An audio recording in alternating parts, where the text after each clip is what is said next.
오늘 하세나 본문은 열왕기상 7장 27절에서 39절까지의 말씀입니다. 그는 또 노스로 받침대를 10개 만들었는데 받침대마다 길이가 넉 자, 너비가 넉 자, 높이가 석 자이다.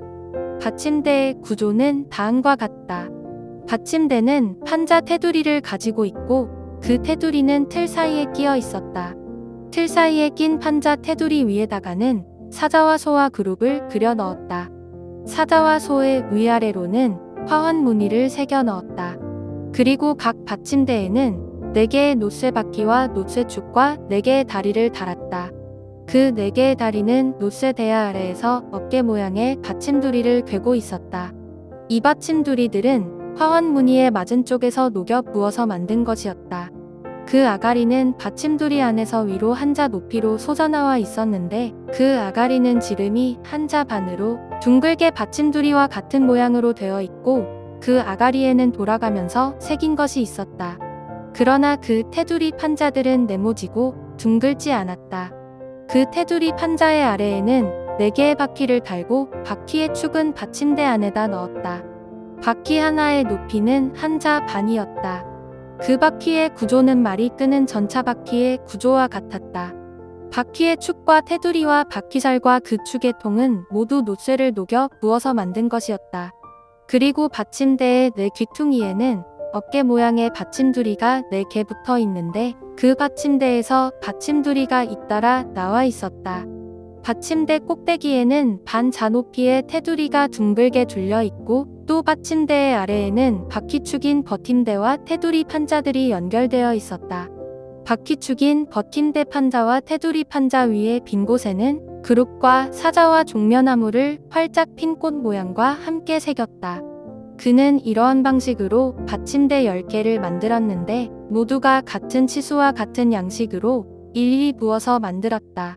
또 그는 놋쇠로 대야 10개를 만들었다. 대야마다 물을 40말씩 담을 수 있었다. 대야들의 지름은 넉 자이다. 받침대 10개에는 모두 대야 하나씩을 달았다. 받침대 5개는 성전의 오른쪽에 5개는 성전의 왼쪽에 놓았고 바다 모양 물통은 성전 오른쪽에 동남쪽 모퉁이에 놓았다. 오늘 본문은 이 히람의 3번째 작품인 물두멍과 받침대가 등장을 해요. 받침대는 총 10개로 이 수레 형태로 움직일 수 있었습니다. 받침대를 만들면서 이 사면 옆 가장자리 가운데 판을 만들었고 거기에는 소와 사자, 그룹, 화한 등의 형상을 새겨 놓았다라고 성경을 기록하고 있습니다. 받침대가 10개니까 이 물두멍도 10개가 되겠죠? 이동이 가능한 물두멍은 이 성전 오른쪽과 왼쪽에 각각 5개를 두었다고 성경은 기록하고 있습니다. 그리고 성전 오른쪽 동남쪽 모퉁이에는 놋바다를 두었다라고 이야기를 하죠. 놋바다가 이 성전에서 제사를 주도하는 이 제사장들이 주로 사용하는 거였다면 이 물두멍은요, 제사를 드리는 자들과 그리고 제사를 드리고 난 후에 제물들의 피로 이 얼룩진 제단과 성전뜰을 깨끗하기 위해서 물두멍은 사용되어졌다라고 성경은 이야기하고 있어요. 저는 오늘 말씀을 묵상하면서 먼저 이 열왕기의 말씀을 마주하는 이 원독자들의 마음은 어떠했을까라는 궁금증이 들었어요. 열왕기서의 원독자는요, 바벨론 포로기의 이스라엘 백성들이었습니다. 이스라엘 백성들에게 있어서 가장 중요한 것 중에 하나가 바로 성전이었죠. 왜냐하면 성전은 하나님이 계신 곳이었고 그래서 그들의 삶의 중심에는 성전이 꼭 있었어요. 그들은 성전 중심의 삶을 살아갔던 것입니다. 그런데 어느 날 그 성전이요, 이방인들에 의해서 파괴가 되었어요. 하나님의 백성이라고 불리는 그들이 포로가 되어서 나라를 잃어버리게 된 것입니다. 물론 이 모든 것은요, 이스라엘 백성들의 죄악 때문에 일어난 일이었어요.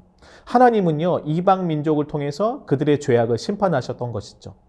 그러나 이스라엘 백성들은요, 이러한 하나님의 뜻을 온전히 이해하지 못했습니다. 눈앞에 벌어진 현실의 문제들 속에서 굉장히 힘들어하고 혼란스러워했고요. 도대체 하나님은 정말 살아계셔서 역사하시는 분이신지, 파괴된 성전을 바라보면서 이제 우리는 어디를 중심으로 살아가야 하는지, 어떻게 살아가야 하는지를 고민을 했죠. 그리고 포로로 끌려온 이 삶의 광야와 같은 현실 속에서 어떻게 우리는 이 삶을 지속할 것인가라는 의문을 가지고 살아갔습니다. 이러한 상황 속에서 이스라엘 백성들이 오늘 말씀을 읽으면서 도대체 어떤 마음과 생각이 들었을까요?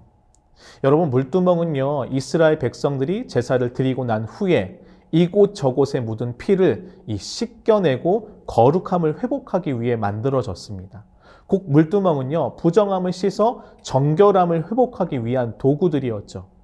결국 물두멍을 통해서 그 무엇을 보게 되냐면 우리의 죄를 씻어내고 정결케 되는, 즉 하나님께서 자신이 사랑하는 백성들과 관계를 회복하기 위해서 만들어진 은혜의 방편이 바로 물두멍이라고 볼 수 있는 거죠.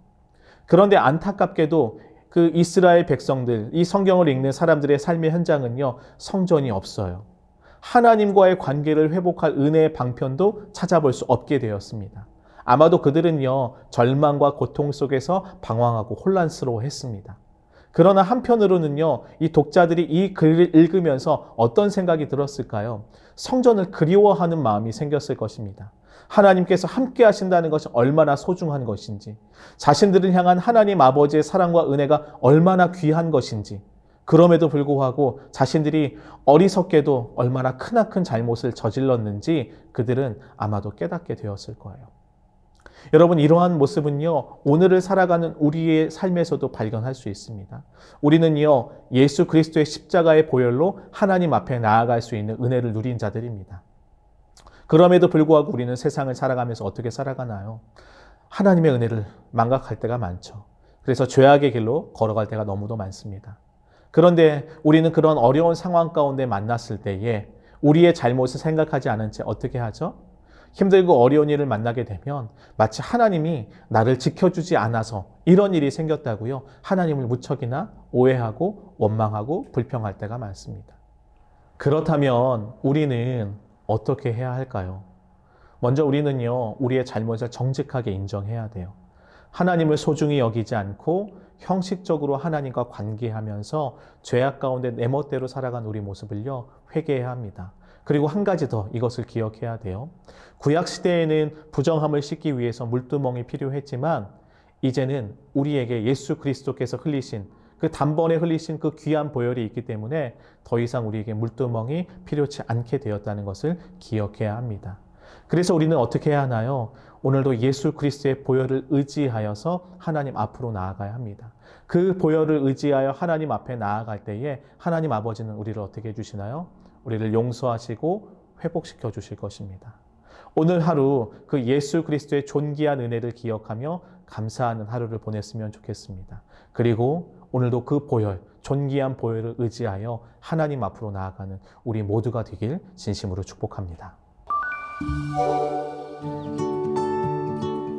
오늘의 하시조는 동료와 친구에게 친절하게 말하고 행동하는 것입니다. 오늘의 하시조 함께 하시죠.